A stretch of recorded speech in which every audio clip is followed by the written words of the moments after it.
With his iconic mohawk, the cold look in his eyes, and dynamite in his fists, Chuck, the Iceman, I would love to see him come after me, come up and stand up with me. Liddell was one of the most terrifying champions in UFC history.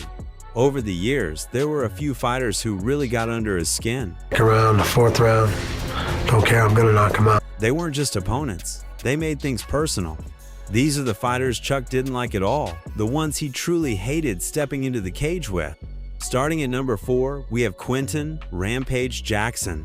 Their first meeting took place in 2003 at Pride Final Conflict in Japan. At the time, Liddell was the menacing face of the UFC, a stand-up fighter with devastating knockout power who was making a special appearance in the Japanese promotion.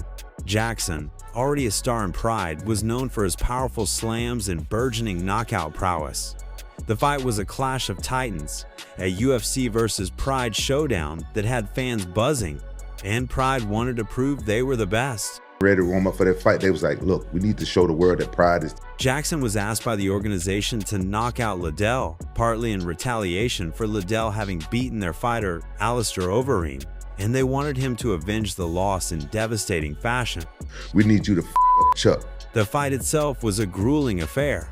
From the start, Liddell tried to use his signature striking to end the fight early.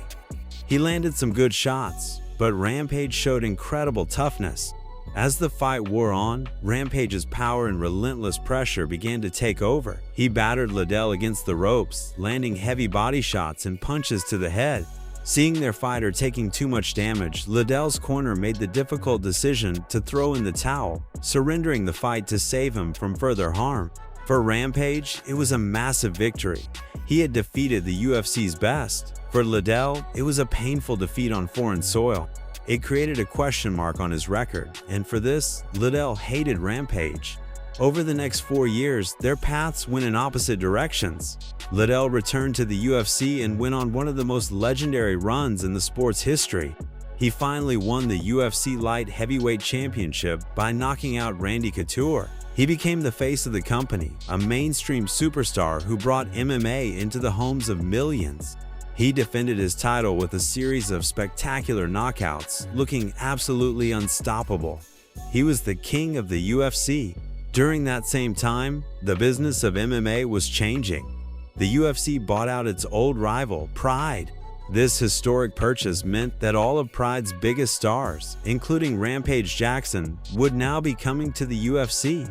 After a successful debut, there was only one fight that made sense for Rampage, a rematch against the champion, Chuck Liddell, and this time, it was for a title shot. Even Rampage was surprised he got the match. No idea they was going to give me a title shot. I actually said, when UFC 71 finally put their rematch on May 26, 2007 in Las Vegas, the stakes were massive. Liddell was the reigning UFC light heavyweight champion, arguably the face of UFC. But the rematch lasted just 1 minute and 53 seconds. Rampage landed a clean right hook and sent Liddell crashing to the canvas. On the ground, Jackson followed up and the fight was stopped. Rampage was crowned champion, and Liddell blamed that loss on mistakes that he made. I messed up in that fight, made a mistake, got caught. Chuck Liddell then went on to say that he deserved another chance to fight Rampage Jackson. But I'd like another shot at him. But in the unforgiving world of MMA, when you've already lost twice to the same opponent, the door to redemption rarely opens again, and that's exactly what happened to Liddell. Over time, Rampage moved on, fighting Dan Henderson to unify titles and defending his belt. Liddell eventually slipped into decline, losing again to Jardine and others. Another fighter Liddell disliked was Wanderlei Silva. It all began with a long wait. For years, fans begged for a dream matchup between Chuck Liddell and Wanderlei Silva. Both were knockout artists, both were legends, and both ruled two different MMA worlds. Chuck in the UFC and Silva in Pride. The idea of them colliding sparked excitement across the fight world, but somehow it just never happened. Silva, however, insisted he never avoided the fight. In later interviews, he made it clear he never turned Chuck down. In fact, he wanted that fight just as badly. The only thing that got in the way, he explained, was timing and scheduling, not fear, not hesitation. Then, finally, after years of waiting and speculation, it happened. On December 29, 2007, at UFC 79 in Las Vegas, Chuck Liddell and Wanderlei Silva stepped into the octagon. For Silva, it was his long-awaited return to the UFC after years of dominance in Japan. For Chuck, it was another chance to prove he was still one of the most dangerous men in the sport. And even before they touched gloves, you could feel the tension. Things got heated behind the scenes, with Silva's team trying to intimidate Chuck backstage. He threw his shoulder into me in the locker room. Before the fight? Before the weigh-in. But Chuck didn't flinch. In fact, he brushed it off completely. Instead, Chuck just told him that they will meet in the cage. I don't speak Portuguese, but we fight tomorrow. And when they finally did, it was war. Once they entered the octagon, things got brutal. From the first bell, the fight was fast and hard-hitting. Silva landed powerful leg kicks and haymakers, but Chuck answered with straight punches, elbows, and even a spinning back fist later in the third round. Both fighters were cut and bloody, but Liddell landed the cleaner, heavier shots and controlled most exchanges. In the end, Chuck won by unanimous decision. Both men earned the Fight of the Night bonus, and many called it the best fight of 2007. Silva later reflected on that night, saying it was one of the greatest fights of his career. He added that even though he lost, he felt proud because he knocked Chuck down in the second round and believed they delivered an amazing show for the fans. But here's something that often gets overlooked. Chuck may have won, but he didn't leave that cage untouched. In fact, he left with one of the hardest shots he'd ever taken in his UFC career. Years later, Chuck was asked a simple question in an interview. Which fighter hit you the hardest? Who was the guy who hit you the hardest?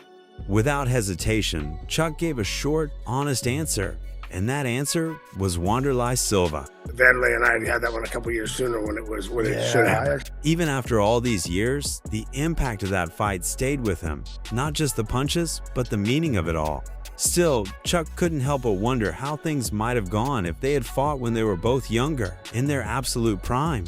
You can't talk about the fighters Chuck Liddell truly hated without mentioning Tito Ortiz. Their rivalry wasn't just about titles or fame. It got personal and became one of the most intense rivalries in UFC history. Back in the late 1990s, Chuck Liddell and Tito Ortiz were more than just fighters. They were training partners and friends. They worked together in the early days of MMA in Southern California, learning from coaches like John Lewis. Both were young, hungry, and rising fast through the ranks of the UFC. Tito became the UFC light heavyweight champion in 2000, beating big names like Wanderlei Silva and Ken Shamrock. Meanwhile, Liddell was becoming a knockout machine, quickly earning his place as a top contender. By 2002, fans were calling for the two to face off. But there was a problem. Tito didn't want to fight Chuck. We were friends and we had a pact, and we were never going to fight. Tito said it was about loyalty. He didn't want to fight someone he had trained with and once considered a friend. But Chuck didn't buy it. To him, Tito was dodging a dangerous fight and using friendship as a shield. Chuck claimed that during their training sessions, he always got the better of Tito, and now, when it was time to prove it in public, Tito was backing away. Because when we trained together, I beat the hell out of him. I beat him at wrestling. Chuck didn't believe friendship had anything to do with it once the cage door shut. In his eyes, when the fight starts, it's just business. If they were real competitors, they should settle things in the octagon. We'll be friends. Up until then, fight time, For Tito, Chuck's cold attitude was more than just disappointing. It felt like betrayal. He was hurt by how publicly Chuck dismissed their past. I feel very betrayed because all of a sudden I'm getting pushed in a... Eventually, the tension became too big to ignore. At UFC 47 in 2004, they finally squared off. Fans were split. Some believed they were never real friends, while others thought the grudge had grown out of misunderstandings. But once the fight began, it was all action. Chuck shut down Tito's takedown attempts and kept landing heavy shots. By the second round, Liddell let loose with a brutal combination, knocking Tito out cold. Chuck had made his point and sent a message to the division that he was the man to beat. The win launched Chuck into stardom. Meanwhile, Tito had to regroup. It took 2 long years, but eventually he fought his way back to another title shot. When UFC 66 came around in December 2006, the roles had flipped. Liddell was now the champion and MMA's biggest star, and Tito was the challenger trying to climb back to the top. If I knock him out in the first round, the second round, the fourth round. This time, the build-up was less about bad blood and more about pride. Tito had improved, scoring a few early takedowns, but Chuck stayed calm. His takedown defense was solid and his punches were deadly. In round 3, Liddell unloaded with strikes that forced the ref to step in. Another win for Chuck, this time with the belt on the line. Years went by. The rivalry seemed over. Liddell had 2 clear wins, and both fighters had moved on to other parts of their lives. But in 2018, something strange happened. Oscar De La Hoya's Golden Boy Promotions brought the two together for a third and final fight. By then, both were well past their prime, and many fans and fighters were worried. Still, they went ahead, and this time, the story changed. Ortiz, more focused and still active in training, saw it as his last chance to beat the man who haunted his career. Liddell, slower and clearly not the same fighter he once was, stepped into the cage one last time. In the first round, Ortiz landed a clean shot that dropped Chuck and ended the fight. There was no stopping me. I was in shape. For Tito, that win meant everything.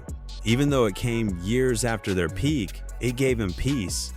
After all the tension, the drama, and the talk, he finally beat Liddell. Since that final fight, things have cooled down between the two. They're not fighting anymore, but they're not exactly close either. He doesn't talk about me, I don't talk about him, and it's cool. Their rivalry left a mark on both their careers and on MMA history. It started with friendship, turned into resentment, and ended with closure, even if it took almost 20 years to get there. At number 1, we have Randy Couture. The Chuck Liddell and Randy Couture rivalry was the backbone of the UFC for years. It was a story built not on hatred or trash talk, but on the highest level of competition and deep professional respect. Their story begins in 2003. Chuck Liddell, the Iceman, was the most feared striker in the UFC's light heavyweight division. With his terrifying knockout power, he cleared almost all the top contenders. However, the champion at the time, Tito Ortiz, seemed reluctant to fight him, leaving Liddell as the #1 contender without a title shot. Be accepted as a mainstream legitimate sport. Randy Couture was already a legend for his accomplishments as a heavyweight champion. He was known as Captain America for his incredible wrestling, brilliant strategies, and his knack for winning fights he was expected to lose.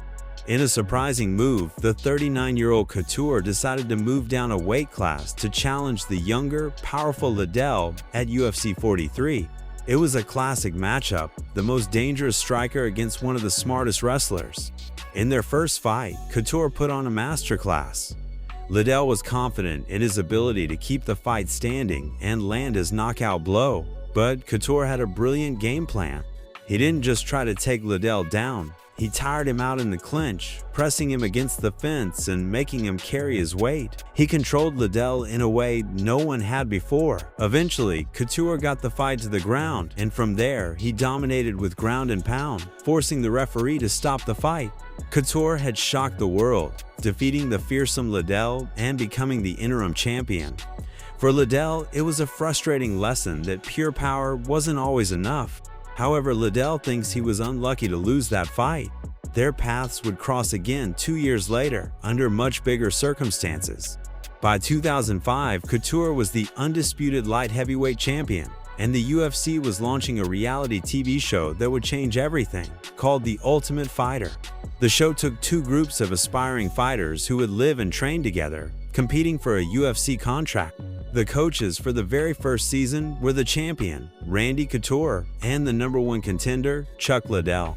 This show was America's first real introduction to these two men beyond the cage. It showed their personalities and their different approaches to the sport. Couture was the calm, strategic, and nurturing coach. Liddell was more laid back, leading his team with a quiet confidence.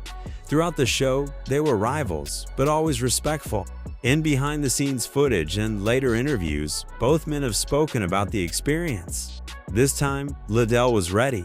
3 days, Randy and Chuck will test you mentally. He had worked tirelessly on his takedown defense, determined not to let Couture control him as he had in their first fight. When the bell rang, Couture came forward, looking to close the distance and initiate the clinch. But Liddell was prepared. He stuffed the takedown attempt, and as they separated, an accidental eye poke briefly paused the action. When they restarted, Liddell was a man on a mission. He met Couture in the center of the octagon and landed a devastating right hand that sent the champion to the canvas. Chuck Liddell had avenged his loss, knocked out the legend, and finally became the undisputed UFC light heavyweight champion. His dream was realized. Their third and final meeting took place less than a year later at UFC 57 in February 2006. Liddell was now the reigning king, and Couture was looking to reclaim his throne in what would be the deciding chapter of their trilogy. The hype was enormous. By now, both men were massive stars, but the result would be the same as their second fight. Liddell's confidence was at an all-time high. He once again proved that he had solved the puzzle of Couture's wrestling. He defended Couture's takedown attempts and, after a brief exchange, landed another powerful right hand during a flurry that knocked Couture out. Here was what Couture had to say about Liddell's stunning performance. With that victory, Liddell had definitively won the rivalry, 2-1. After the fight, Couture graciously announced his retirement in the cage, and the two competitors shared a moment of immense respect. Their trilogy was over. In the years since, Liddell and Couture have always spoken of each other with the highest regard. Their rivalry was never about hate. It was about two elite athletes pushing each other to their absolute limits to see who was the best. Their 3 fights, anchored by their time as coaches on The Ultimate Fighter, represent a golden era for the UFC. It was a rivalry that showcased not only incredible skill and heart, but also the sportsmanship that lies at the core of martial arts, and it played a massive role in building the sport into what it is today.